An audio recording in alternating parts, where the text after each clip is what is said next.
Welcome to the Waterloo Region Greens Fireside Chat with our 2022 Green Party of Canada leadership contestants. I'm Jason Hammond, Chair of the Waterloo Region Greens, and I'm pleased to introduce our hosting team for today. Kitchener Centre CEO Mats Van Cleef is our equity officer, and he'll put his email into the chat now and throughout the event. And you can reach out to Mats if you feel anything about the event was unfair or unsafe. Lindsay Norwood, CEO of the Cambridge EDA, will be serving as our timekeeper as we work together to keep the process fair and efficient this evening. Lindsay, you can show everyone the sign they'll see once they have 15 seconds remaining. There you go, and it'll count down. And then when they have no time remaining, what will they see? There you go. So contestants, keep an eye on Lindsay's screen so that you can be aware of how much time you have remaining. After that red sign goes up, your microphone will be muted within a few seconds, just so that we can keep everything moving on track. For our moderators, we have Stacey Dankert with us, Waterloo Region Greens facilitator for Kitchener Centre, which is great. And also Mike Morrice, Member of Parliament for Kitchener Centre, is planning to join us to take on some of those duties as well.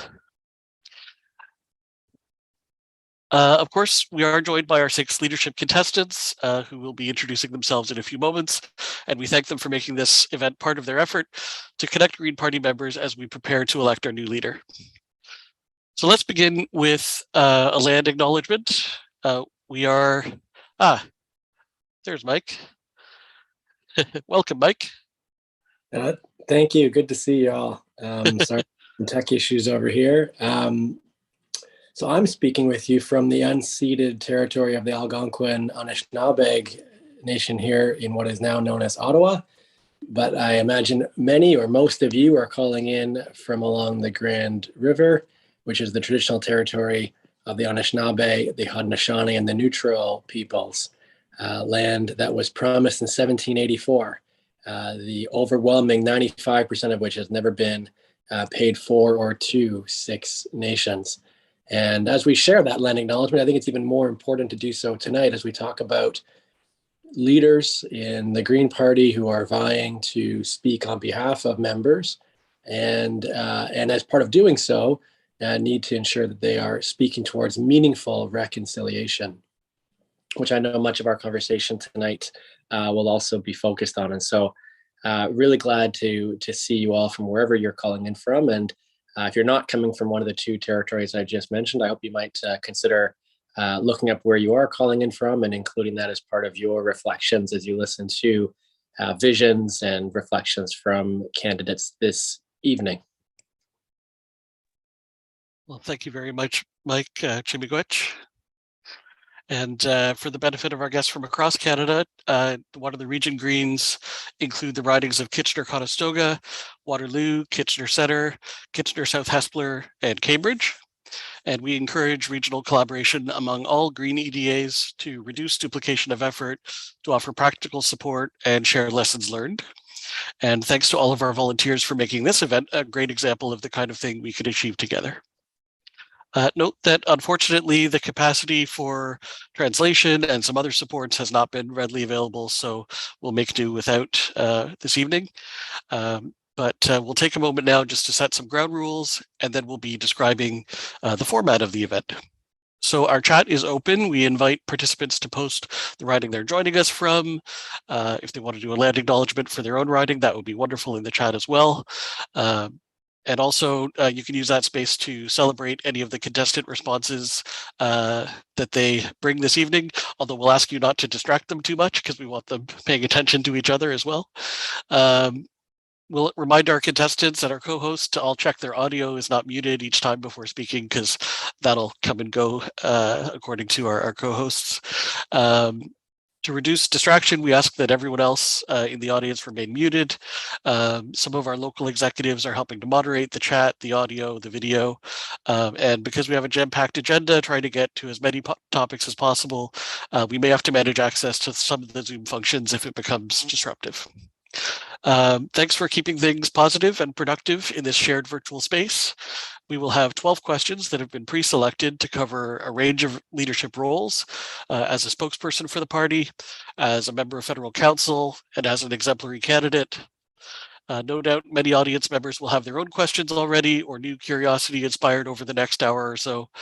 So please attend a variety of leadership contest events and reach out directly to the contestants' campaigns to get all the answers you need. So let's get started. Those of you who arrived early will have seen we drew a random order for our contestants' speaking order, and that'll be reversed in the second half. We've also randomized the order in which our questions are asked. Contestants will have 1 minute each to provide an introduction, another 1 minute conclusion as we wrap up the event, and in between we'll go through 12 rounds with questions. For each question posed, the first contestant will have 2 minutes to respond.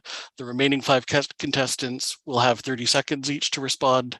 So by doing so, we'll be testing every contestant a couple of times on their ability to articulate a response in a longer format, but also their ability to repeatedly compress their response into a shorter format. They can use their 30-second responses in each round, ideally just to add new content, but also to align or contrast their position with previous speakers, or to offer a rebuttal to others' claims about their position at their discretion.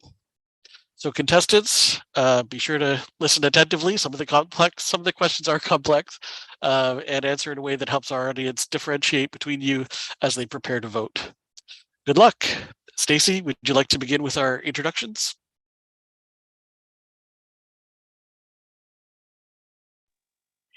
Thank you, Jason. So first, we're going to start out with a 1 minute introduction statement from each candidate. And as per the pre-decided order, we'll be starting with Simon. So, hi, everybody. I'm talking to you from Gatineau in the Capital National Region. That's also on the unceded Algonquin territory. So I'm a French Canadian, a Quebecer, French Italian with French Italian origins. I'm a father of 3 children, and my partner was born and raised in British Columbia. And in 2021, I was a candidate for the Green Party. Also, for a short period, I was a GPC critic for international affairs. I was born in Bedford, Quebec, in the Eastern Township.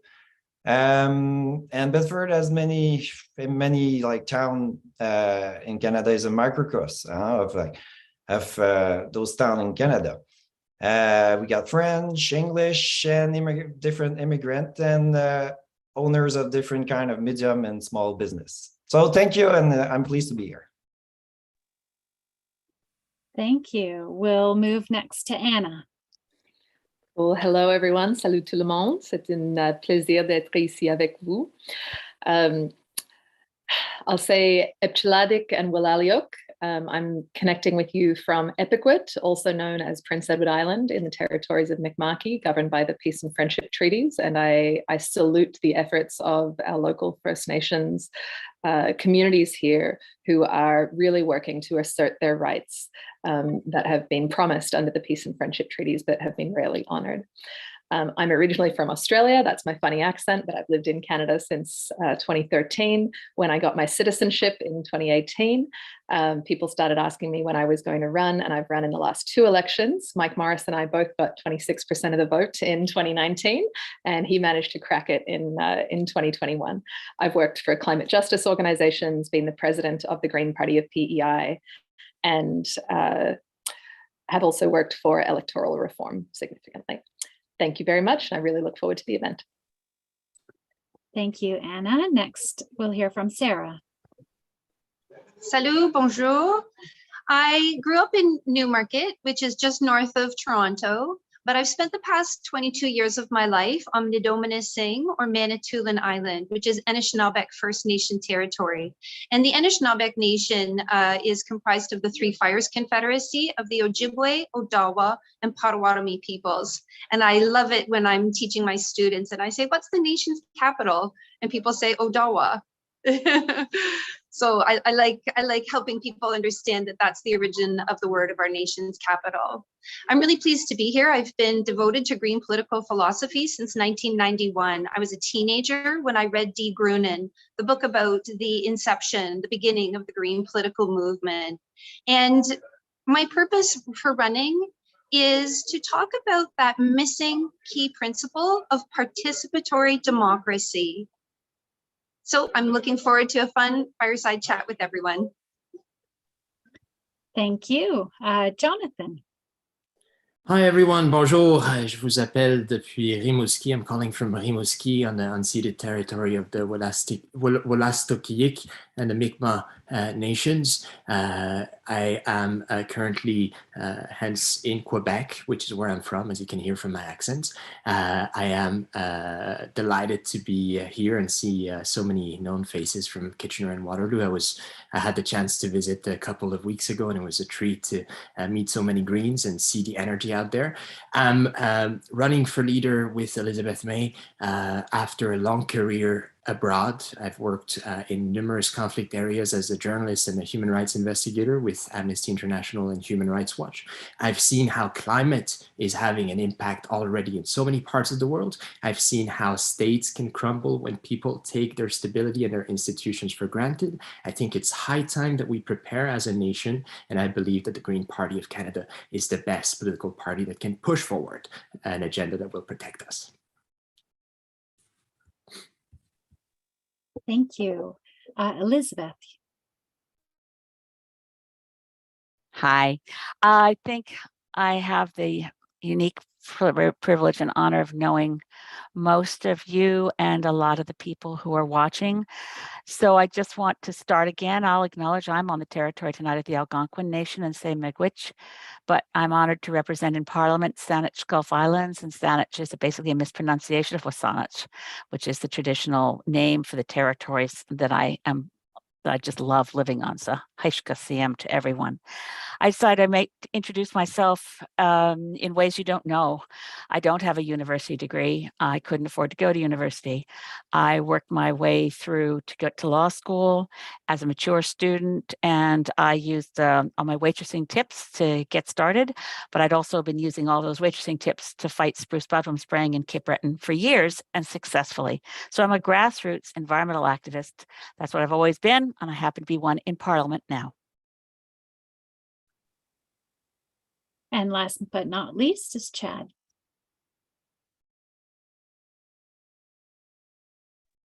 Hi, everyone. Thank you for having me. I'm joining you all from Tiohtià:ke, also known as Montreal here in Quebec. To tell you a bit about myself, I'm a longtime community activist who has always sought to try to lead by example in my community and have a positive impact. Before joining the race to become leader of the Green Party of Canada, alongside my colleague Anna Keenan, I worked for a nonprofit organization that does research and advocacy around issues of employment for English speakers here in Quebec, and ensuring that there are policies to ensure that everyone has a meaningful opportunity to contribute. Before that, I was involved in student government. I helped people fundraise for cancer and Alzheimer's research. I ran in 2018 for the Green Party of Quebec. And throughout all of these experiences, I've always sought to try to empower the people around me and build a strong community. And that's what I hope to bring to the Green Party of Canada, help us rebuild on stronger foundations that will allow us to take the rightful place we deserve to have within the Canadian political framework and push for meaningful, bold climate action.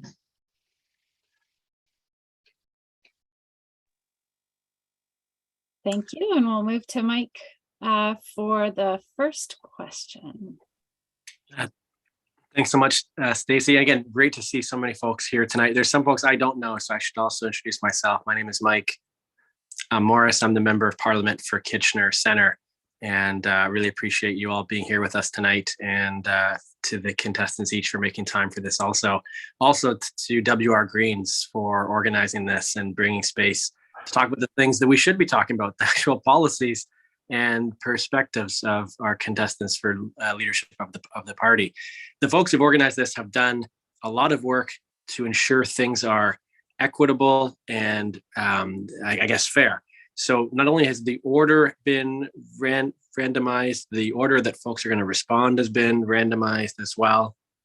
So the first question, we're going to have Simon respond for 2 minutes, and then each other contestant will have 30 seconds. The order in this case will be Anna, Sarah, Jonathan, Elizabeth, and then Chad. The question is, what actions can you take as a spokesperson for the party to ensure we are trusted, diverse, and growing? And so we'll turn to Simon for 2 minutes. I'll read it one more time. What actions can you take as a spokesperson for the party to ensure we are trusted, diverse, and growing? Simon first, and then Anna, Sarah, Jonathan, Elizabeth, and Chad. So thank you, Mike. There's a lot of action that can be taken, but first we need, as the spokesperson, as the leader, we need to be a model. So we need to act in a way that will inspire other people, and we need to bring confidence within everybody, because right now we see different action that brings us in a place where confidence is not there, trust is not there, and then there's some leak and there's turmoil, and like I think we can avoid all that and work on what's really important, and it's climate change and like the 6 green principles. And to do that, we need to work together. I said it in my introduction, like speech also, we need to work together. I think I said it 12 times. My team told me, you said it too much, Simon. I said, yeah, I know, but that was the center of my message. And we need to work together. We need to understand each other. We need to talk. We need to elaborate stuff. We need to trust. And then we will have some disagreement. But that's part of life. And then we'll see what the group wants, and we go in that direction. What's the members want, what the groups decide, and that's the decision. And we go in that direction. And after, it's like, we want to talk about it. Yeah, behind closed door, we talked. And then after we have a decision, we go forward. It's part of being part of a group. You can't put everything on the public space. It's like, we won't go anywhere by doing that. We need to work together and put our priorities to the right place, and to make sure that communication is there. Everything is communication. Like a political party's like main thing is communication. We write policies, we interact with each other. So we need to be better with communication. We need to be strong. We need to trust, and we need to work together. Thank you. Merci. Shall I just jump in here? I think I'm next. Okay. To be trusted, we need to be focused on message. We need to be consistent, and we need to have evidence to back up our policy positions. And we also, I think focus and consistency is extremely important. We need to be deciding what are our current policy priorities that we're going to work on consistently for 6 months and get results. I've been very inspired by Mike's work on the Canada Disability Benefit as one example of that. My background is science, so evidence is also very important to me. Thank you, Anna. Over to Sarah. Thank you for the question. From the leader's office, you will have right on day one a reporting and supporting system so that anybody with any incidents will have help immediately. I'll be providing solidarity circle spaces so that Greens from equity seeking groups can find each other first. That's the most important thing. We'll be meeting at least 3 nights a week for policy table talks that any Green can attend. And then we'll be moving away from investigative, punitive styles of conflict resolution towards restorative justice models. Thank you, Sarah. Jonathan. There's a lot of hurt, a lot of misconceptions in this party. I think that demands a leadership that listens. I come to politics from the world of journalism and investigation. I pledge to be a leader that will listen, that will travel to meet with you, meet with the members, try and understand, build together a place that is welcoming to all of us. I think this work needs to happen on the ground. I think we need to learn from one another and create spaces that will represent and show this diversity. Elizabeth and I, as 2 diverse candidates, will bring that forward. Thank you, Jonathan. Elizabeth.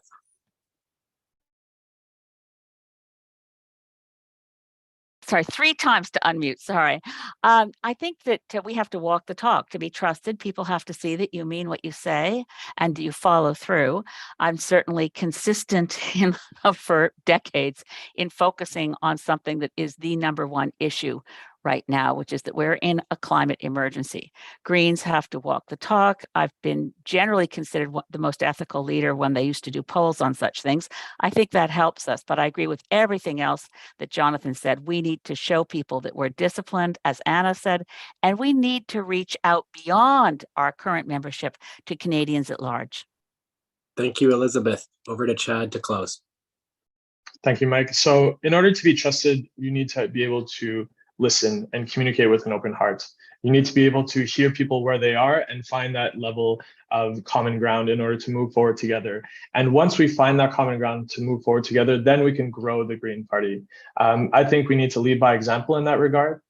We do need to implement methods of restorative justice, but restorative justice also requires accountability, and we need to be able to speak and have hard conversations with each other, but still find commonalities and find ways to move forward together for the future of our planet and for the future of our party. Thanks for that, Chad. As we close this first round, let me just say thank you to the contestants for being so respectful. We know that the time is quite tight, and it's particularly awkward by Zoom to interrupt. And so thanks to each of you for being so respectful of the time. Over to Stacey for the next round. Thank you. So as much as we would prefer that it not be the case, it's very possible that a new variant of COVID emerges or that we face a new pandemic. Public health authorities may look to the government to impose mask mandates or vaccine mandates or isolation measures, including lockdowns. How would you decide which measures to implement, and how would you communicate their implementation? We are going to start with Anna for 2 minutes, and then followed by Sarah, Jonathan, Elizabeth, Chad, and Simon. Anna. How long do the people have who follow? It's 2 minutes for Anna and then 30 seconds for Thank the you. Yeah, thanks. Cool. I love this question. As I mentioned, my background is in science, and I think that with public health, we need to let evidence lead and let science lead. And with mask mandates or vaccine mandates, I think one of the principles that must be applied is, of course, bodily autonomy of any individual can never be compromised. But we also need to recognize that in a democracy, governments have the right, if they are democratically supported to do so, to make laws that require or that set consequences for certain behaviors if it is in the greater public good. And so mandates are one example of that, to say, and I think it was particularly necessary in the earliest phases of COVID when it was a deadly disease in one of the earlier original variant and the Delta variant. There was very evidence evidence that mask mandates and vaccine mandates in public places were saving lives. As the variants have progressed and become less lethal, but they're still very serious, the issue has become more polarized and politicized. And I don't think there has been very good communication from the government of when a mandate would be introduced and when it would be removed. I think that when mandates are introduced, they must be introduced with the criteria and also naming the criteria that need to be met before it is removed. Because if that switch on and switch off is not based in objective science, then it becomes polarizing, it becomes political, it becomes personal, and it becomes the realm of politicians instead of your public health experts. I think we could look to countries like New Zealand that had very clear, 5-step escalation protocols, and they would move through those 5 levels depending on the level of COVID that was in the community. Thank you. Thank you. Sarah. I take a nurses first approach to any health issues that are pandemic related, and nurses across this country are burning out. It is the weak point in our healthcare systems. The governmental response, the different provincial responses, we need to have Greens talking together at policy table talks, which I will be holding on this issue. Thank you, Jonathan.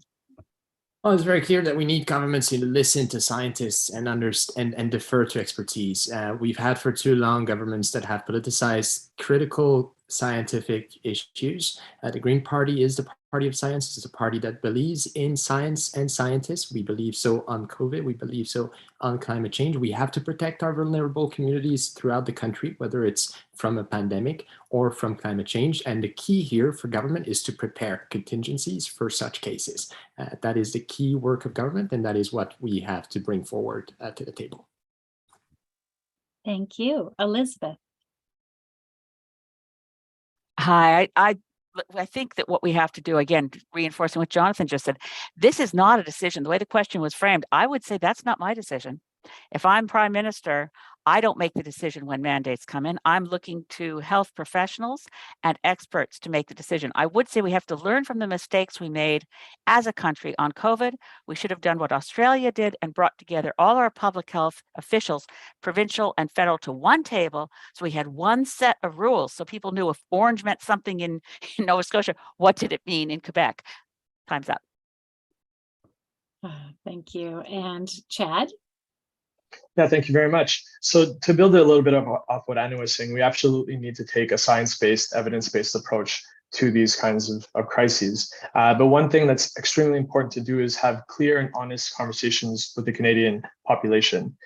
What we can't do, and it's been said before as well, what we can't do is politicize these issues and turn it as, you know, you're right or you're wrong, depending on what color you vote for. These are issues of public health.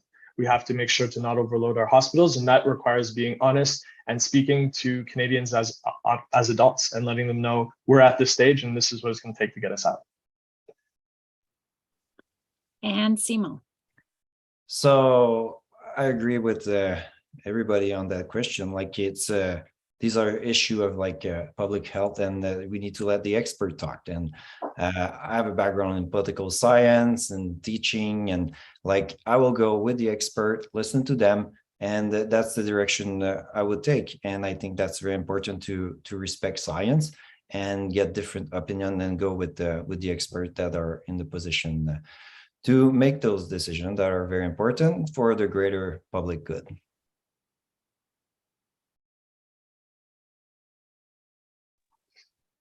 And thank you, everyone. And Mike, you can ask the next question. Great, thanks. Thanks, Stacey.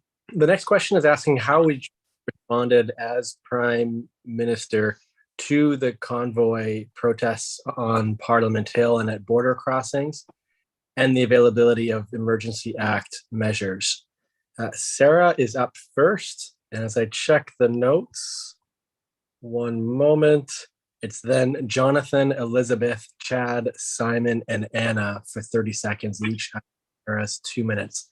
Again, the question, how would you have responded as PM to the convoy protests at Parliament Hill and border crossings, and the availability of Emergency Act measures? Oh, Mike, you cut off right at the end of the question there, but I get the drift. So if I was Prime Minister, you guys can hear me okay? Okay. So if I was Prime Minister, how would I have responded to the convoy that was coming to Ottawa, knowing that it was coming to Ottawa? I did respond, not as Prime Minister, but as a parent. I called the Ottawa police and I said, what are you doing? These people are angry. These people could be armed. And I did not get satisfactory responses from the Ottawa City Police. We need to really understand what happened with the funding of that convoy. I'm still asking questions. Canadians are still asking questions. Where did the money come from? Why was it timed just before the Russian invasion of Ukraine? What are the connections with the January 6th insurrection in the White House? And what are the connections with fascism? What are the connections with Nazism? What are the connections with political parties in our country? Canadians have a lot of unanswered questions about that convoy.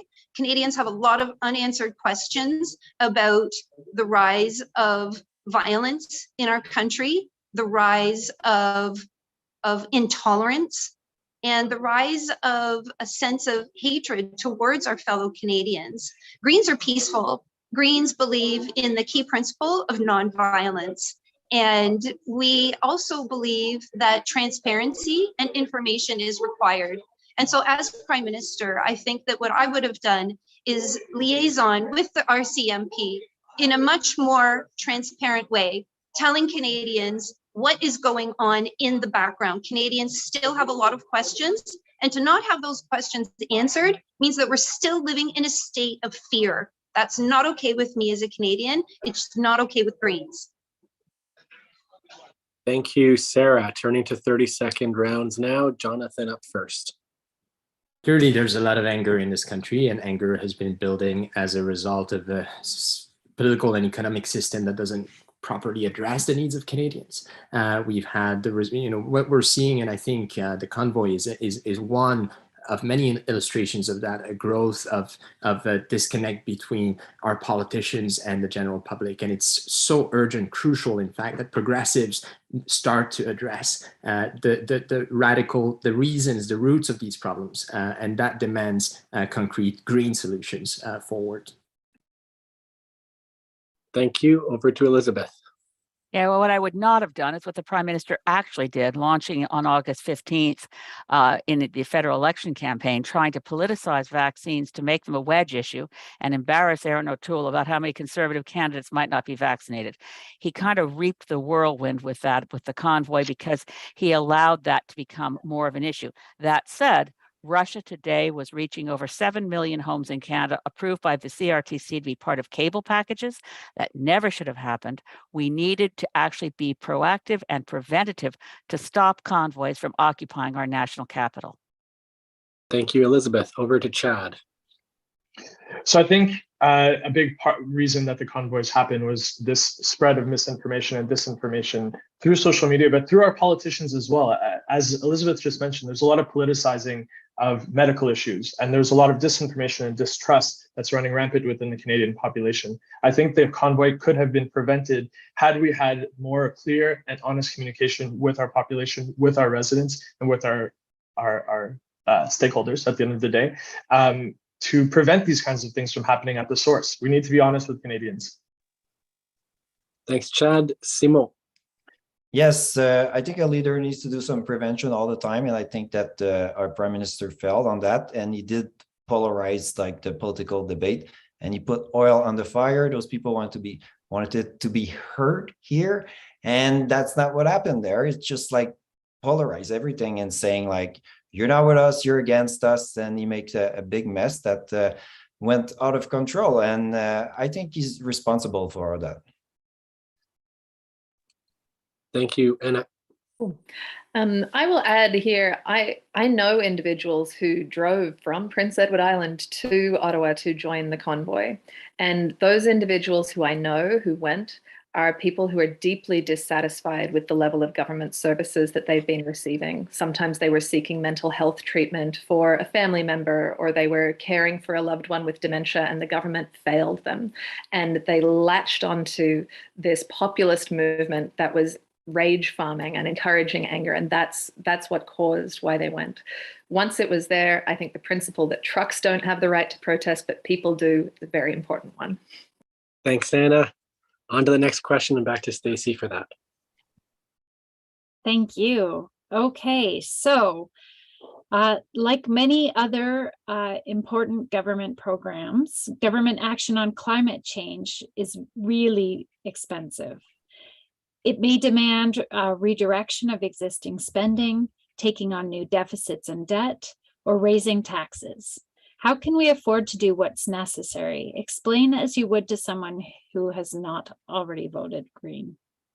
We are going to start our 2-minute discussion with Jonathan. Jonathan, take it away. Well, the first thing I'd say is that we need an economy that works for Canadians, and not one that basically forces Canadians into the type of rat race that is killing our communities, that is killing our planet. We need an overhaul of our economic system. I think Canadians are ready for new new discussion about the system, the capitalist system, in fact, in which we operate. Clearly, we need to look at degrowth as an option in order to limit our consumption, in order to prepare communities that are resilient and able to sustain the impacts that climate change will have on the chains of supplies, on our food security, on a number of critical issues that are critical to our well-being as communities and as a country. It will be expensive, it will cost money, but we've seen throughout the pandemic, and in fact for the past 30 years, a neoliberal system that has increased the margins of profits for the few. We've seen growing disparities between average families throughout the country, and a number of people who have benefited enormously from the destruction of our planet. I'd like to recall or remind myself that in many ways, while labor is the mother of capital, nature is its father. So we do need to take care of nature. The cost of climate inaction will be enormous, much more than actual climate action. And we've seen that now with Fiona, we've seen that with the destruction of Lytton, and how several communities throughout the country are affected by more and more extreme weather events. So we cannot afford, in fact, to continue in the direction that we're headed in.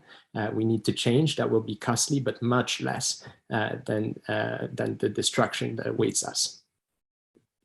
Thank you, Jonathan. And starting our 32nd round is Elizabeth. Thank you. I'd start by, I totally agree with Jonathan, the costs of inaction need to be tallied up so people recognize it's not a choice between the status quo where we don't have to worry about climate at all. Come on, after Fiona, after 700 people died in 4 days in BC last summer just from the heat dome, but also let's name it. We are subsidizing fossil fuels. We're spending $20 billion on the TMX pipeline, which must be stopped. We're spending billions of dollars a year subsidizing the wealthiest companies in the world, and oil and gas need to be called out as a form of organized crime. Thank you, Chad. Thanks. So I guess I'll pick up the ball from the oil industry. Right now, Canadians are suffering from mass inflation. We're on the verge of a recession, yet our oil companies are making hand over fist profits. In order to face the challenges we have ahead of us with the climate crisis, we need to begin the just transition. We need to be bold enough to tax and regulate oil companies and reinvest that money into our economy, into the important infrastructure that is currently lacking, and that we can rectify by taking those massive profits and putting them to work for Canadians. Thank you. Anna? No, it's Simon. Oh, sorry, Simon. Oui, c'est moi. So, yes, I think it's a change of habit, a change of behavior. So people, the citizen sees what's going on right now. It's like there's Fiona, you're talking about it just here in the region of Ottawa. We have like 3 tornadoes in the last couple of years, like tornadoes, like destroying like buildings everywhere. So people are seeing what's going on, but now we have to, with the help them to change their behavior, their habit, and see things that, we need to change our way of living, and we have to do it. If we don't, we will leave a house like to our children and grandchildren. That will be a real mess. Thank you. And now Anna. The original question was, how would you explain it to someone who's never voted Green before? And I would probably go to an analogy. I have a leaky roof from Hurricane Fiona at the moment. And if you have a leaky roof, if you want to replace your roof, yeah, that's going to be expensive. That might be a $14,000 job. But if you don't do it, you might have to replace all of your house and contents. The question is, who should pay for it? Should it be the poor renter in the house who's struggling to make ends meet? Should it be the landlord, or should it be the people who were putting the holes in the roof in the first place, the fossil fuel industry? Thank you. And Sarah. I'm loving all of the responses because we're all right. And I just want to add that our government is wasting money on experiments that have no value. Small modular nuclear, carbon sequestration, the myth of green hydrogen. That's a waste of money. We know that we can reduce our carbon footprint by up to 60% just through retrofits and efficiencies. Greens have been saying this in our member policy book for more than a decade. And if we focus on that, we will balloon our workforce and grow our economy. So it is possible for us to make the change in a way that actually doesn't hurt the economy. Thank you, everyone. And I'll toss it back to Mike for the next round. So our next question asks each candidate, what is your perspective on the role of nuclear power as we transition to a zero carbon economy? And for this round, Elizabeth will have 2 minutes, followed by Chad, Simon, Anna, Sarah, and Jonathan for 30 seconds each. The question again is, what's your perspective on the role of nuclear power as we transition to a zero carbon economy? Elizabeth's up first. Well, the job of the leader of the Green Party of Canada, as I know well, is to be the spokesperson for the party based on member-based policies. So my personal opinion really doesn't matter. But I'm happy to offer my personal opinion, because it's completely consistent with the party position, is that there is no role for nuclear power in getting through the climate crisis. Nuclear power is in the way. It is, if you establish a template of consistency, you want to know what measures can you take that will reduce greenhouse gases at the greatest bang for buck? What investment reduces more tons of carbon? And what investment might create more good community jobs? And what investment can take you from the moment the shovel hits the ground to when you get the benefit of that investment? And then you list the alternatives. Nuclear rates very, very much at the last place. And that's before you consider its inevitable link, intrinsic link to nuclear weapons proliferation, before you consider the risk of high-level nuclear waste, which we still don't know how to dispose of. It is absolutely, as Fred Nelman once said, a future technology whose time has passed. So again, it's up to the members to decide, and our members decided and continue to reject any policies that say that we should go with nuclear power. Believe me, if there was any hope that nuclear power helped address, arrest, or protect us from the climate catastrophe that awaits us, I think, okay, with everything else, but it isn't. It's just in the way, and the resources that will be wasted on things like the SMR reactor in New Brunswick, a molten salt reactor. It's never been done commercially anywhere else in the world. We're going to try to strip plutonium out of spent fuel at Point Lepreau? No, thank you.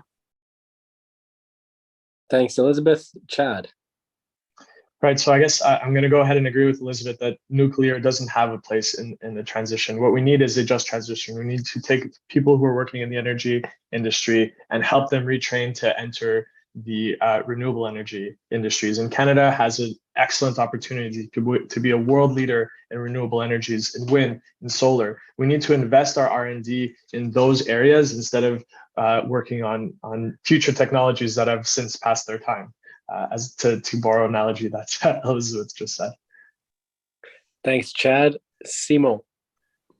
So, like my colleagues said, I have the same position. I think nuclear is expensive and dangerous, and we just here we have Chuck River, up the river, and we don't know. Maybe there will be a link one day, or they're trying to do the best they can with the nuclear waste, but it's all there, and it's a hazard that could explode in our face at any moment. And there's a lot of cities who are living on the Ottawa River that are taking the water in that river, and we have those waste that we have to deal with. So no, I don't think nuclear is the answer.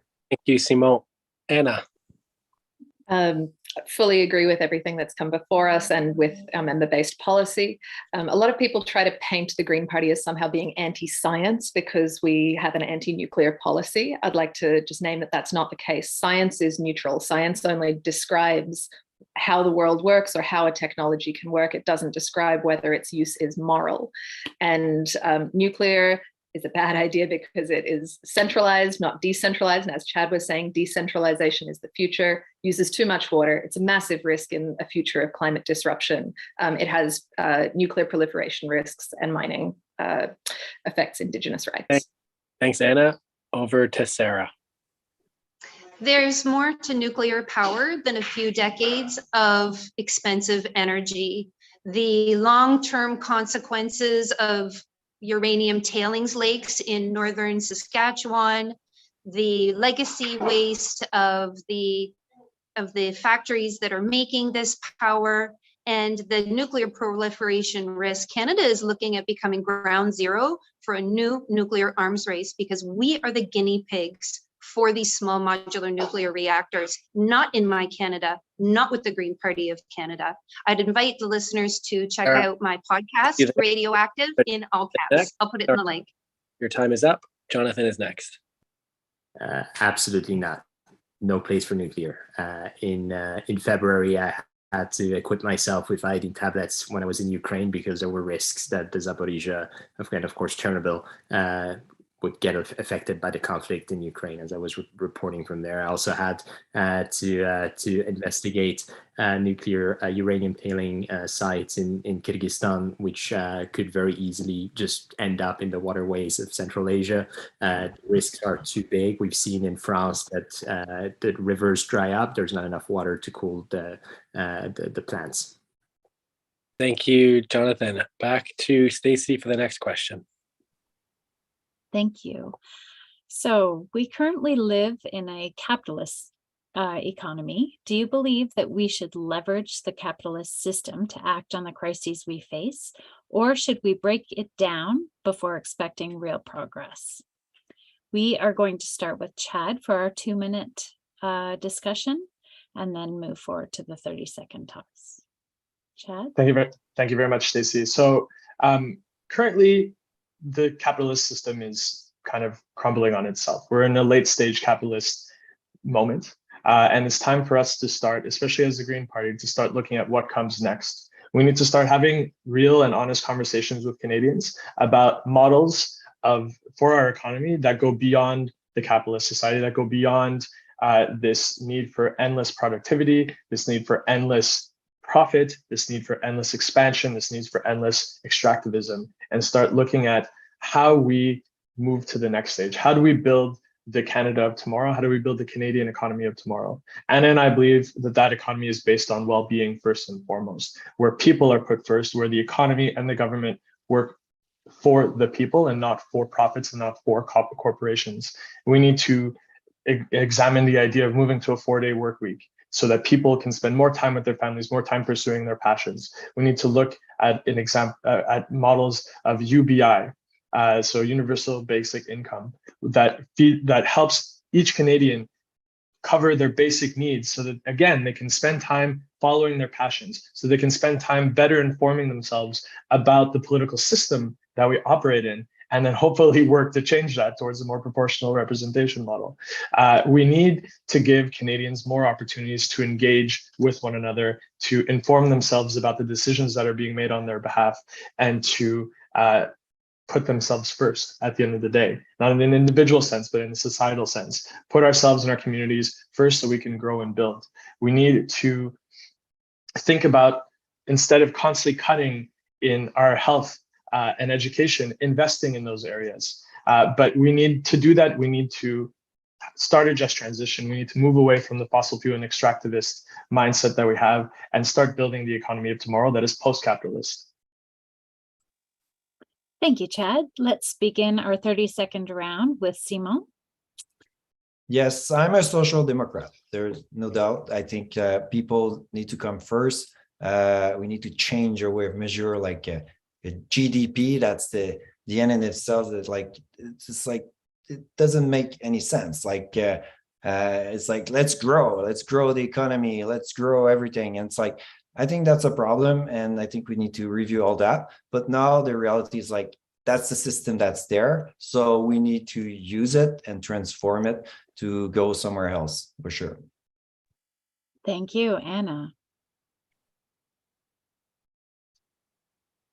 I always like to remind people that business existed for a long time before capitalism was invented. And capitalism was a system that was really conceptualized of in the sort of 70s and early 80s.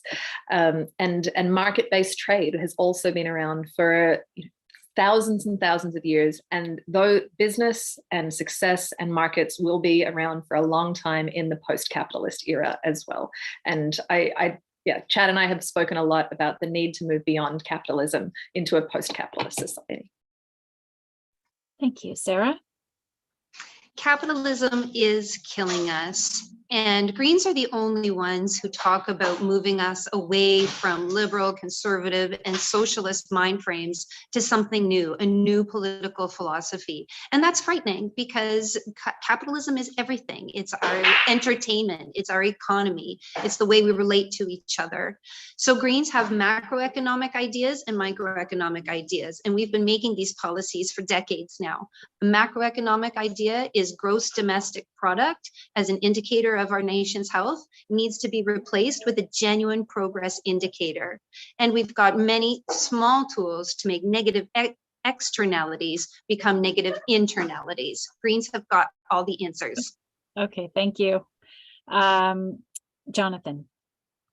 Well, capitalism is at the very root of the climate crisis and the environmental crisis that we're faced with. The extractivism, and our country is very much built on that, is at the core of the climate emergency as we face it. So we do need to revise our system. We have a system that feeds on us and feeds on nature, but doesn't feed us back.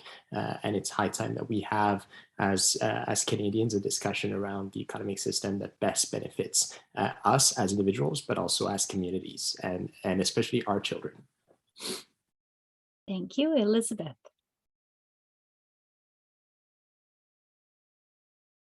Hi.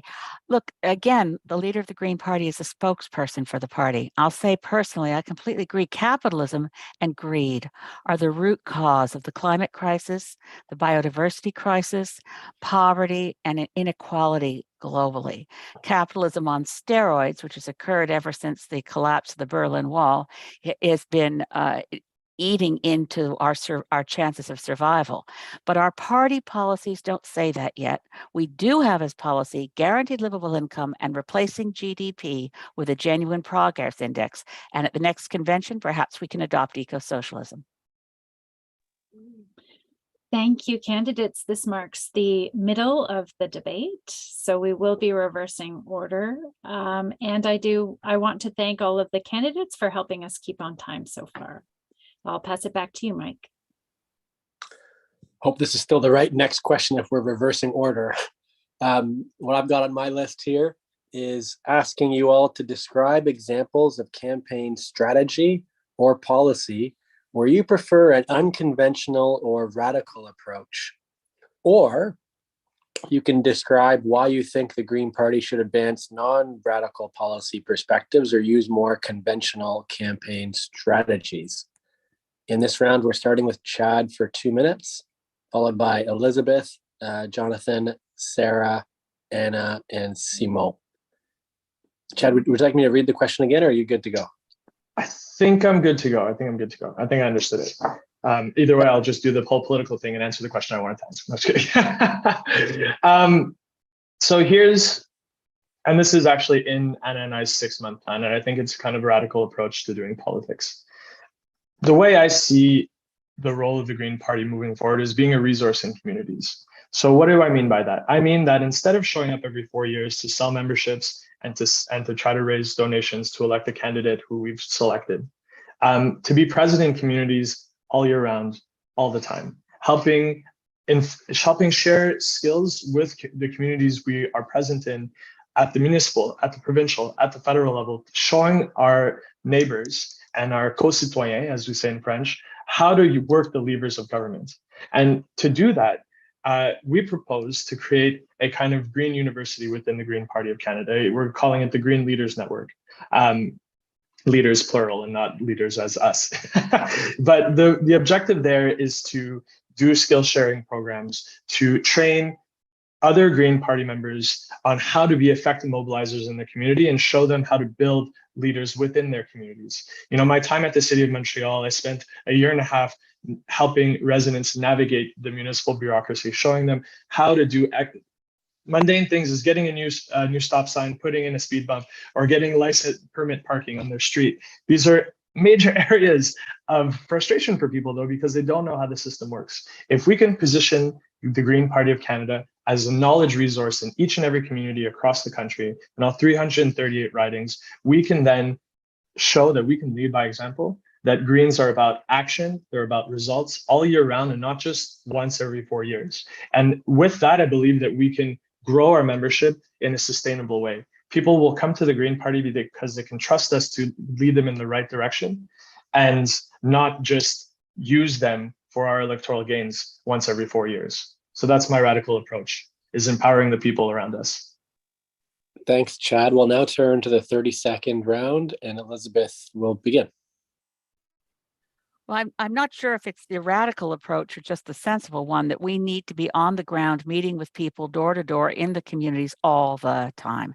The big wins by the Australian Greens in their last election were because when people were dealing with COVID, they were going door to door as Greens, checking on people and asking if what could be done. I think we should be in communities talking about climate adaptation, helping people fire smart their homes in fire prone areas, helping people know how to resist floods in flood prone areas, and explaining that the radical solution is to shut down the fossil fuel industry to save our future.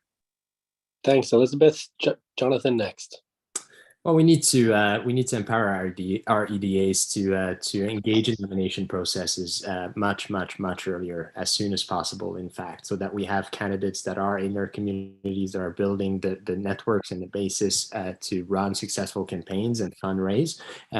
These are people that need to go door to door and ask questions. I see politics again as very much an exercise in listening and asking questions and finding solutions alongside the people that you're trying and hoping to serve. And coming back to the idea of service, we need to have people who demonstrate that early on in all the EDAs. Thanks, Jonathan. Sarah, over to you.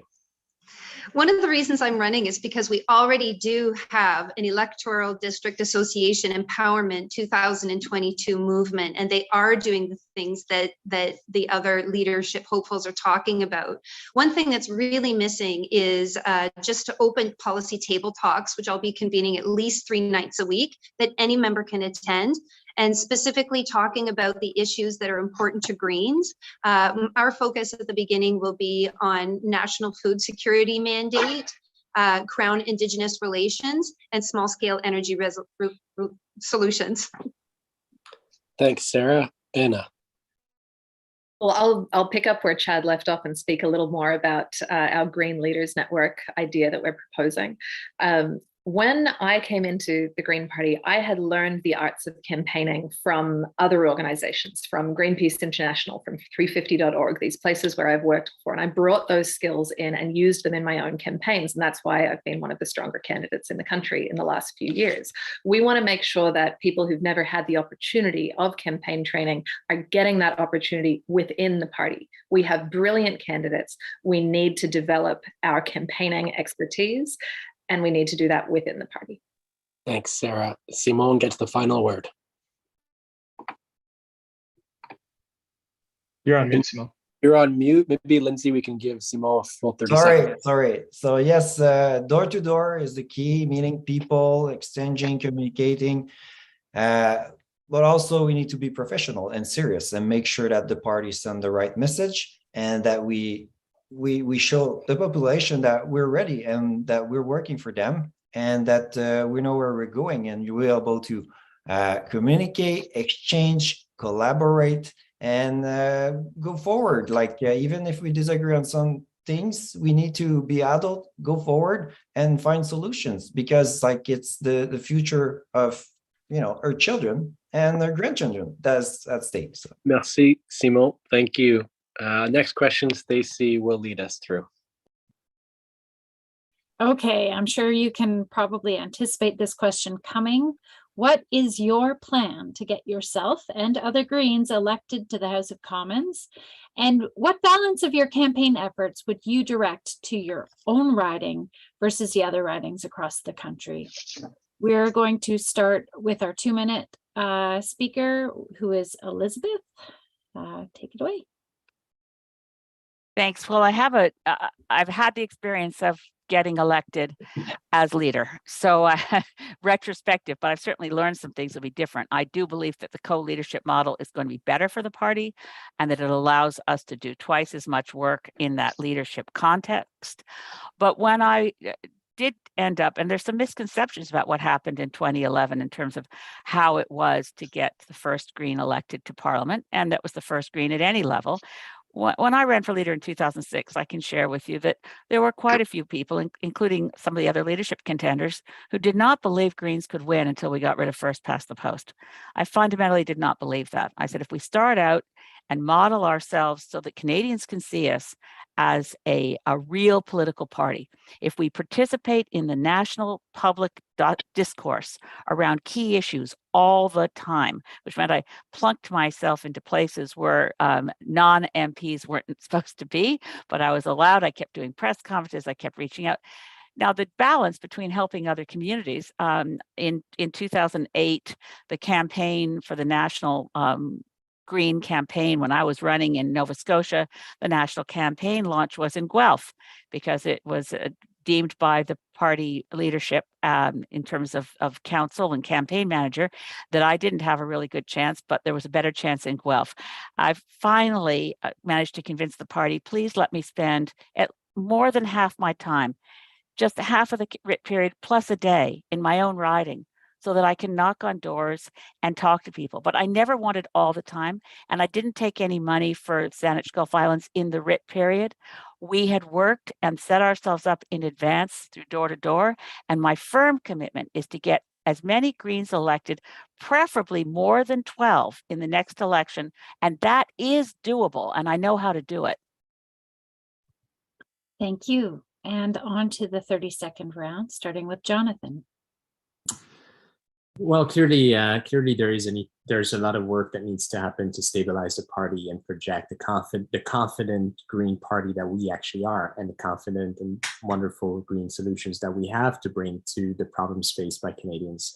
So we need some time to renew the party before I or any of the leadership contestants starts focusing on their own writing. I think it's so crucial that we build the party, make sure that all the EDAs are ready to get into a general election, and I will most certainly work at doing that before focusing on my own writing.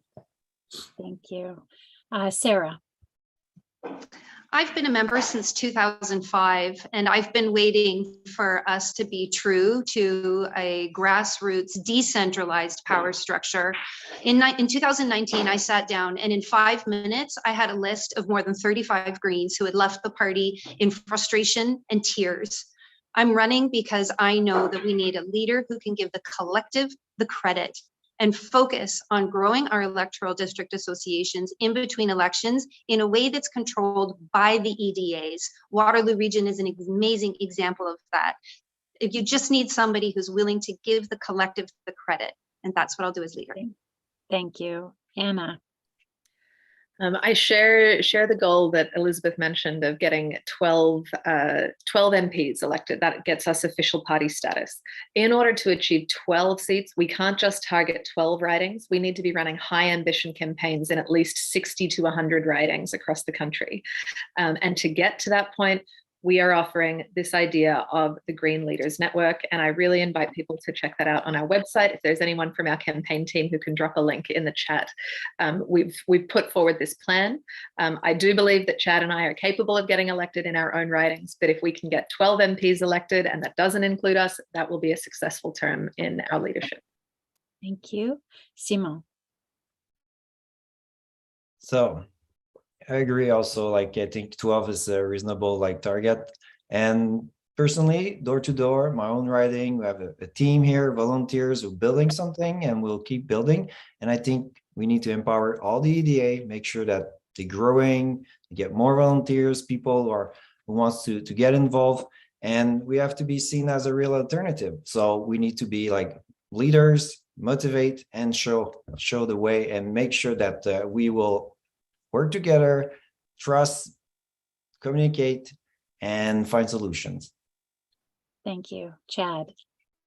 Yeah, thank you very much. So there's no doubt we have to get our house in order. We have to rebuild trust within our membership, within our leadership institutions, in order to stabilize our party moving forward. But once we do that, we have to invest in our EDAs. That's why Anna and I are so excited about our Green Leaders Network. build that mobilization capacity and make sure that we get 60 to 100 strong campaigns going across the country. As for my own writing, I've had the pleasure of mobilizing here for the past 8 years, working in the community, so I'm confident I could win. But it's not just about me or Anna or any of the leadership contestants. It's about getting that official party status in Parliament with 12 elected members. Thank you, candidates. Back to you, Mike, for the next question. Thanks, Stacey. I want to pause to say thanks to the candidates for the respectful conversation to this point, and also in the chat too, seeing some lively discussion, but very respectful discussion also. So I think we're rounding the corner with about 20 minutes to go here. The next question, Jonathan's going to have a full 2 minutes, followed by Sarah, Anna, Simon, Chad, and Elizabeth. The question is, with which of the other major federal parties would a Green Party led by you be most likely to form a coalition government or establish a confidence and supply agreement, and why? And again, Jonathan, you've got 2 minutes, followed by our 30-second round that Sarah will kick off. We're very likely to see, and I'm sorry to say that, but I think we're very likely to see a Poilievre minority government after the next election. I sure hope not, but I think we've seen the Conservatives build a very powerful and impactful coalition, gather people who usually weren't that interested in politics. They've activated these people. Let's see if they're able to get them out to vote. But given the exhaustion of the Trudeau Liberals, given the fact that there is, after 8 years, usually a desire by Canadians to change and see something new, there is a high likelihood of the Poilievre Conservatives win. But that also provides us, I think, as Greens, with an opportunity to show a different progressive movement and bring a different progressive voice forward. We've seen the Neo Democrats now, through their supply and confidence agreement, basically give free range to the Trudeau Liberals after 8 years in exchange for peanuts, in exchange for very little. And that doesn't reflect very strongly on their leadership, nor on their political abilities. I think we can certainly make some electoral gains, but we do need to have discussions as soon as possible with the other progressive movements and parties in this country, because we will be faced, if I am right, and I sure hope I'm not, but if I am right and we do end up with the Poilievre government, then we will have serious work ahead of us to limit the damage, but hopefully as well to defeat this government, perhaps after one budget, perhaps after two budgets, and propose. And I think we have an opportunity here to propose a coalition government to the Governor General. I think we can achieve that if we get 12 MPs elected, and that is certainly what we're going to hope to achieve. Thanks, Jonathan. Right on time. Over to Sarah. We're only going to have proper coalition governments in this country if we have proportional representation. And we're only going to get to proportional representation if the Greens lead the way on choosing one. And so policy table talks, Shell asked in the chat, is when Green members get together and share their amazing bank of knowledge and come up with policy proposals that we agree on. Greens need to pick one form of proportional representation, educate each other on what it looks like, and then educate the Canadians. Then Canadians will understand what real democracy can look like. Thanks, Sarah. Anna is next. The Greens already have a chosen model of proportional representation, which is mixed member proportional. It was approved by members at the 2017 BGM. I'm actually the critic, or I have been for the last 3 years, was appointed by Elizabeth and have served under Anami and Amita as the Democratic Institutions critic for the party. And I want to say Chad and I have agreed that if we are ever in the position of forming, being in coalition negotiations, we would play absolute hardball with the issue of proportional representation. I think Canadians are ready for it, and we would be prepared to say, if there's no deal on proportional representation, we're going back to an election. Thanks. Anna, over to Simon next. Yes, proportional representation is very important. I think that's the key to a healthy democracy. So everybody feel that, they're part of the country and their voice count, and that's very important.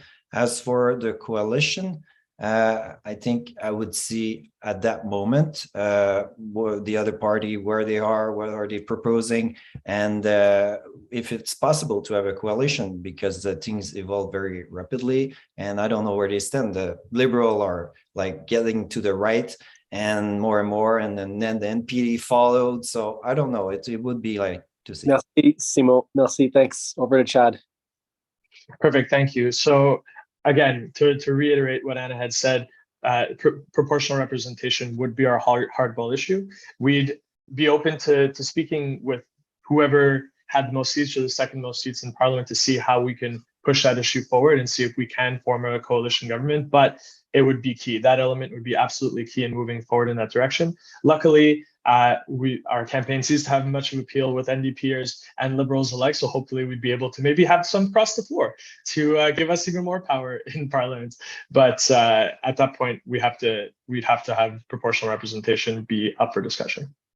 Thanks, Chad. Elizabeth has the last word.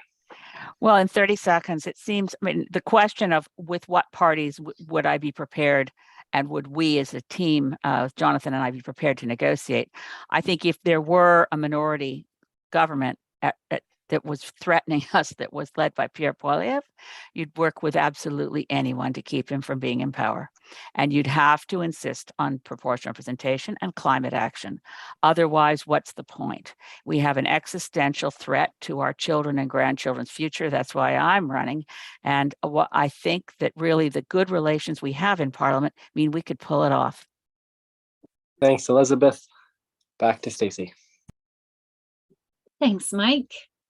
So, candidates, in your interactions with the news media as leader, would your approach be to make the Green Party's internal struggles transparent to the public through the press, or to try to redirect the message to focus on something else? We will begin with 2 minutes from Sarah and then move to this 30-second round. My motto with the media is, just because a private matter has become public does not mean it's a public matter, which is a polite way of saying no comment.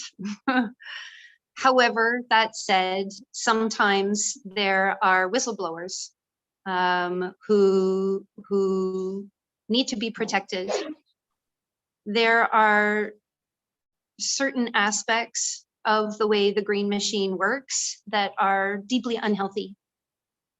And that is another reason why I am running for leader, because I've been watching this happen since I became a member in 2005, and I'm tired of watching it happen.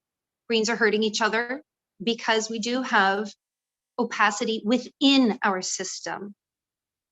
We need to have radical transparency within the Green family first. We need to have a proper reporting and supporting system in place. Any professional organization has that.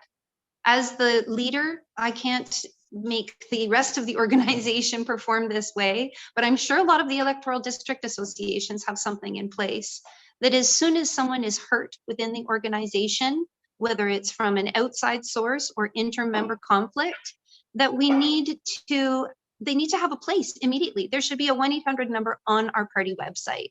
And from day one, the leader's office will provide that.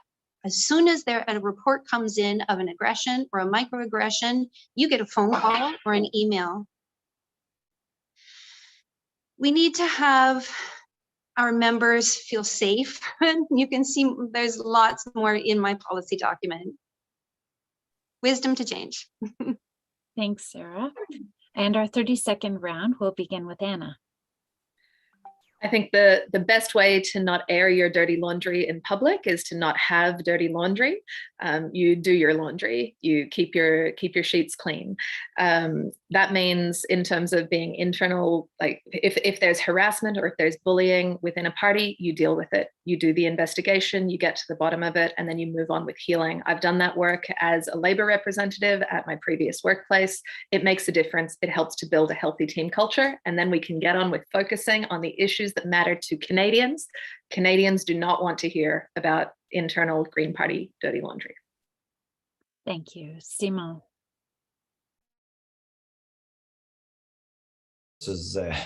issue problem that should be like dealt in within the party. Like, I don't know why we see some news like and it's like, maybe we should offer a job to Alex Ballingall and a lot of the problem will disappear.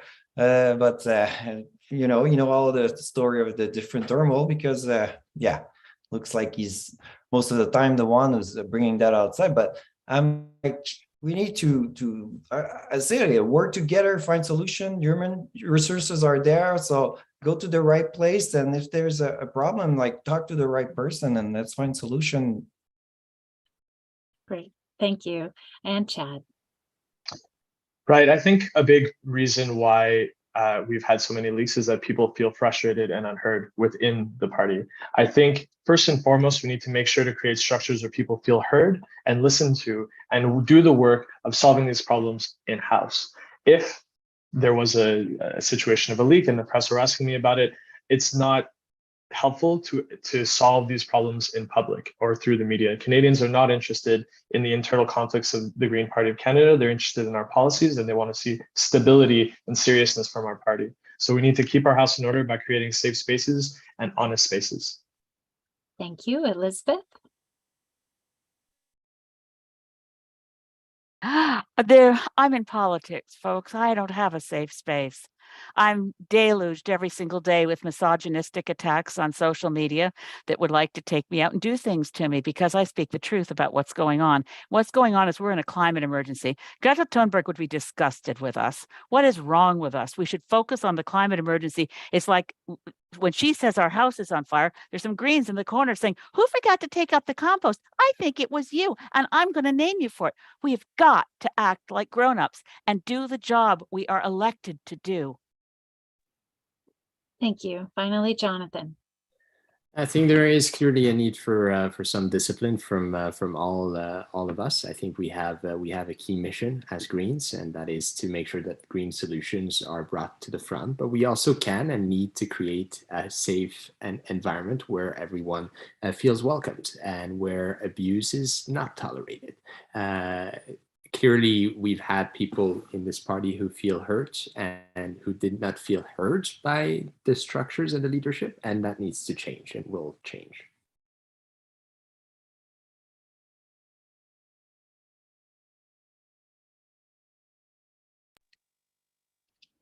Stacey, is that back to me? Sorry, yes, please. Great, no problem. I think this is one of our last questions. The question is a simple one. What is your messaging strategy to a public overwhelmed with misinformation? For this round, Anna gets to start with a full 2 minutes. We'll then have Simon, Chad, Elizabeth, Jonathan, and Sarah close with 30 seconds each. Your messaging strategy to a public overwhelmed with misinformation. This is a great question, and it's becoming more and more relevant, sadly, in the sort of information and disinformation proliferation environment that we have, particularly with online social media. I learned a lot about how to handle misinformation and disinformation when I was working on climate change with Greenpeace International. And that was at a time when the fossil fuel industry was very rapidly trying to push out misinformation about the causes of climate change. You know, was it actually a natural process? Was it sunspots? All of this sort of stuff.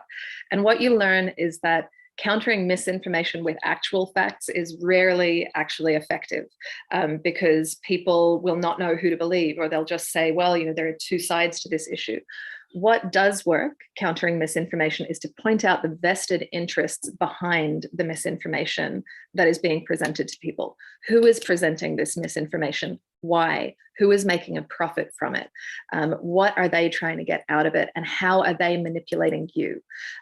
Citizens never like to feel like they are being manipulated by somebody else.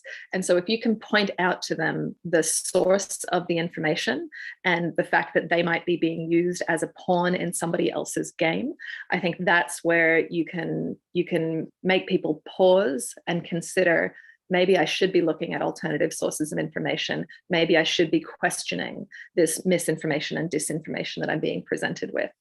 I think we also need to invest, this is a key part of democracy, we also need to be investing in civics education within our primary schools, our high schools, and our tertiary institutions, and science education as well, so that people know when they're reading sources, how can they see what is verifiable fact and how is that different from opinion or false misinformation. Thanks, Anna. Simon, to start with 30 seconds.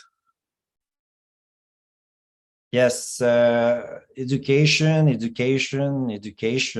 need to educate strong citizens that are able to see, like have a critic like spirit and able to see what's the truth, what's not true, and have their own mind. And I think that's what's very important to, empower the citizens and make them know what's true and what isn't. And because we're going in a direction where there will be more and more information and misinformation, like with social media, we're at the beginning of all that. Merci, Simon. Over to Chad next. Perfect. Yeah. So absolutely, we need to point out the interests behind the misinformation, but we also have to avoid ridiculing people who have been fed misinformation. I think a lot of what we're seeing now are people being entrenched because they're being ridiculed, they're being felt to be made stupid, and that we can't do that. We have to, again, have frank conversations with people, show them not only that their sources are wrong, but in cases where it's government business, how the system actually works. It comes back to having honest and frank conversations with people as adults and being respectful in those exchanges. Thanks, Chad. Elizabeth. Yes, I really want to say that I agree with so much of what my fellow leadership contestants have already said. So I want to shift slightly and say we should not allow international billionaire class rapacious digital giants feed us this misinformation. They're reaping the profits of stealing our data and privacy while distributing misinformation. We should treat platforms as publishers. There's no reason whatsoever that we lack the laws and the tools to insist that truth be shared in ways that we used to through conventional media like newspapers. No anonymous comments. Jonathan, you're up for 30 seconds. Well, I'm 32-year-old, but I'm gonna suggest a pretty old way of combating disinformation, and that is the Socratic dialogue or Socratic questioning. I think we can and should use tools of reason in our interactions with everyone, door knocking, to try and understand where people come from. Why do they hold these beliefs, and try and meet them where they are, so that we can best respond with information. The idea of educating someone is not, it doesn't show the humility that I think we need to bring forward if we are to address these issues. Thank you, Jonathan. Sarah, to close. At our last virtual general meeting, we had a really cool green talk about artificial intelligence and how it puts us into silos. And that's where this disinformation whirlwind gets going. And so it is part of the green mission to bring us back to our roots and to have fundraisers where we talk to Canadians about getting outside, getting off the screen, getting back to nature, because Mother Nature is the best teacher.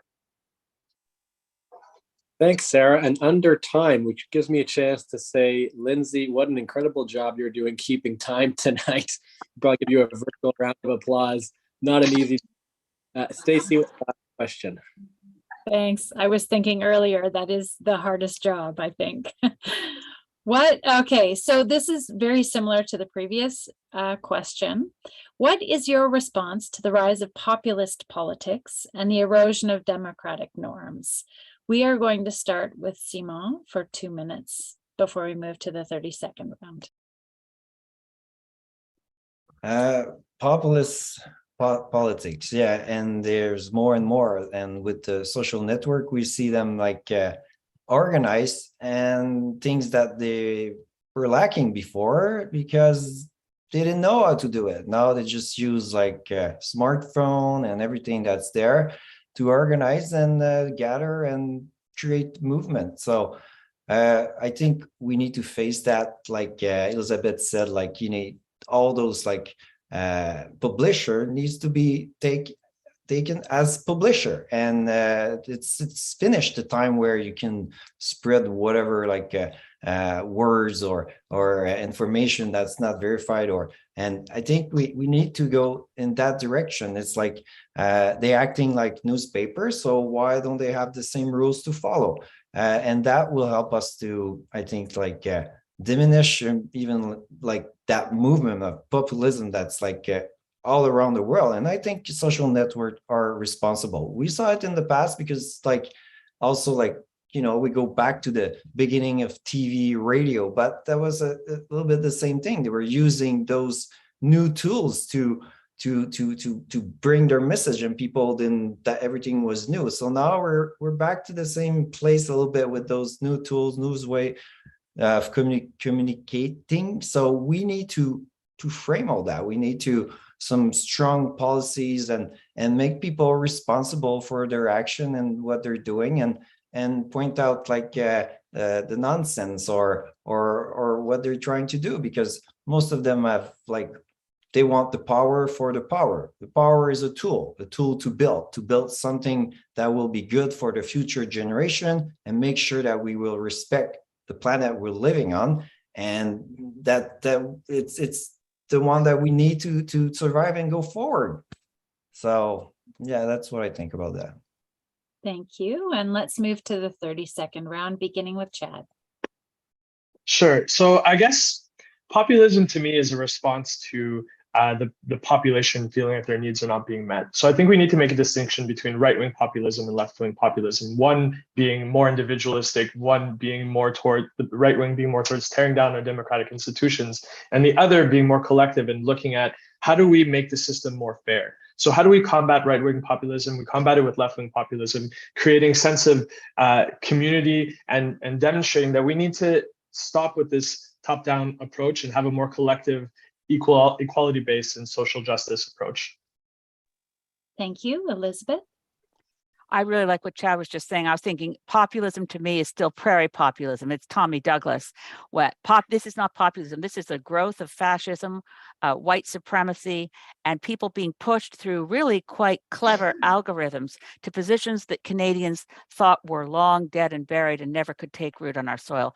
How to confront it, be compassionate, do not demonize, don't drive these people away, find ways to reach out and pull back towards us young people who feel lost because they don't see how they're going to ever afford to buy a home. They don't feel included in our culture and our society. We have to bring them back. Thank you. Jonathan? Well, I think the populism we see right now is the result of us electing fake progressists. We have people, people who are tricking electors into buying their sunny ways and sunny futures, and tricking people into believing they're not part of the system and that they're defending hockey moms and soccer dads, or maybe it was a reverse. We need to combat these narratives. We need to present actionable plans that will diminish inequalities in this country, and not play at being progressives the way the Liberals have been doing now for 8 years. Thank you. Sarah? People are afraid, and these are scary times, and they're going to continue to be afraid. And populism can feed on that and turn it into something really ugly. But Greens provide an alternative. We believe in nonviolence. We believe in participatory democracy. And what that looks like is the leader's office that holds open table talks that any member can attend at least 3 nights a week. And it also looks like solidarity with First Nations and supporting their right to self-government. Thank you. And finally, Anna. I think I could listen to Chad talk about populism for a very long time. You should see some of the things he's written on it. It's really beautiful. But one of the things that I think is happening now is people are angry and they're frustrated with government, as Jonathan was saying, and they're looking for someone to blame. And populists direct that blame. The right-wing populists direct that blame at the government. Left-wing populists often direct that blame at big corporations and the billionaires. I think we need to dial down the anger, and we need to focus on empowerment and giving people a sense that they do, in fact, have control over their democracy as citizens. Thank you, candidates. This concludes the questions, and I will shift it back to Mike to conclude. Okay, so we're real close now. We have 1 minute for each candidate for a concluding remark of your choice. The order will be Chad first, followed by Elizabeth, Jonathan, Sarah, Anna, and Simon. Chad, over to you. Perfect. Well, thank you everyone for being with us tonight. It's really a great opportunity, and it's been a pleasure to share our ideas with you and about the future for the party and talking about these very important issues. There's a lot of work that we need to do to restabilize our party, but I believe that if we listen with an open mind and communicate with an open mind and listen with an open heart, we can find that common ground to rebuild the foundation of our party stronger than before, more democratic than before, and really do the work to take our party to the next level. You know, Anna and I have a wealth of experience in nonprofit governance, in conflict management. We want to bring that to the fore to help our party rebuild and get to the next level. And over the next remaining weeks of the campaign, we really look forward to sharing our ideas with you and proving why we are ready to take on the leadership of this party. With my last final seconds, I'd like to direct you to our website, keenanwalcott.ca, where we've published our first plan for the first 6 months, and we'll be publishing our full policy platform in the coming days. Thank you very much, and have a great evening. Thanks so much, Chad. Elizabeth. Yeah, I just want to start again by thanking the Waterloo Region Greens. This has been a fantastic opportunity and really appreciate all the volunteer help and work that went into this. Nice to get to know that guy Morrice. I had never seen him before. So we sit together all day. Okay, I've only got the time to say a few words. I'm very dedicated to being of service to you, the members of this party. We have a constitution that says that the strongest and the highest power and authority in the party is our members gathered at BGM. We need to look structurally at how we make that work in real life, because day to day, over time, we've sometimes had the party sort of run by staff. We've sometimes had the party kind of run by others. We need to make sure that there's grassroots engagement that meets our grassroots commitment as Global Greens, the value of grassroots democracy and participatory democracy. I'm committed to that. I'm committed to working as a co-leader with Jonathan Pedneau to bring this party to full party status and making the difference the planet needs.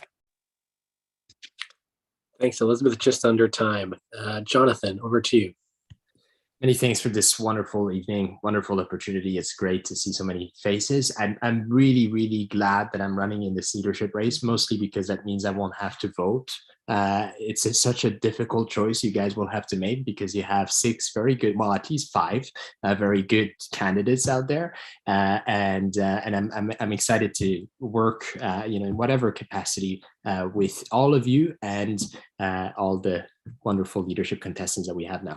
Now, of course, we are in a leadership race, and I think that we're bringing forward to you all an opportunity to get to work from day one with a leader in the house and someone who's going to keep building this party.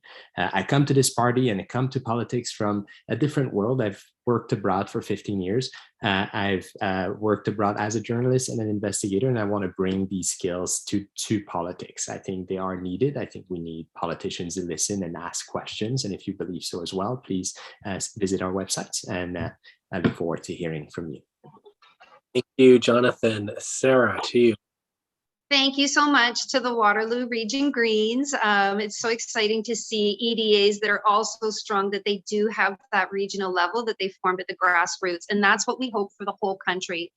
Stacey, I'm getting out there probably for the GPO conference at the end of October, and I want to play at your house. That looks like a lot of fun, what you've got going on in the background there. And, I am the Green member who's been, I've just focused on the Green movement my entire life since 2005. I'm the member who brought forward the motion to make our general meetings not biannual, but annual. I feel responsible for moving us to a living policy process that is member-led. You can count on me to be the leader that gives the collective the credit. I think we've lost Simone. I think he had to run off to another meeting, but I'll jump in here with my minute. I want to thank everybody for organizing this tonight. Thank the 100 people who are here and those who are watching on the live stream. This has been a really dynamic and well facilitated discussion. We got to go deep into some issues, so I really appreciate that. What I want to focus on is the story that Chad and I are offering if one of us is to win the leadership contest on November 19. I believe that the story about the party in the eyes of the Canadian public can change on that day, and it can shift from one of internal turmoil and infighting to, wow, who are these new, interesting, fresh, young, dynamic Greens who've just been elected into leadership? What are they bringing forward? What were they promising? We've been described in some media interviews we've done so far as the underdogs in this race or the challengers. And I think that we're offering something that's new, that can turn over a new leaf and start a new chapter. Please do visit our website. You can volunteer with us, you can donate, you can make endorsements. There's all sorts of ways to get involved. We have a really positive and fun culture in our campaign team, and we would love to have you on board. Thank you. Thank you, Anna. And Anna's right, that is the last word. Simone had to drop due to timing. I think Ian included a link to Simone's website though. And so for those interested, you can find more. I'm sure all websites are all listed there, but for Simone's benefit in particular, he didn't get a chance for a closing statement.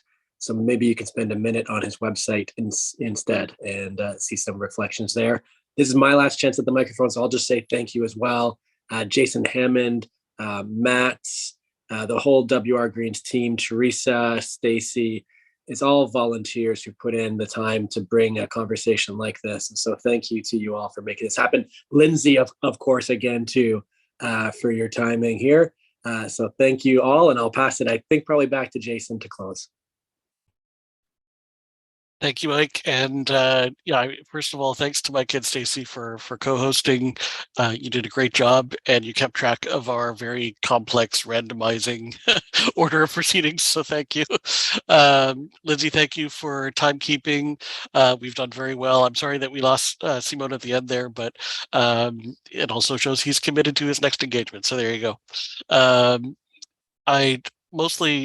want to thank all of the folks working in the background to make tonight work technically, and also, of course, our contestants for joining us. We're so glad that all 6 were able to connect with us and be present this evening. And most of all, the audience. Thank you so much for joining us here on Zoom and also on YouTube. Please take the time to engage with all 6 campaigns, learn everything you can, and keep an eye on greenparty.ca so that you can know exactly how and when to vote so that your voice counts. Thanks so much for joining us, everyone. Have a great night.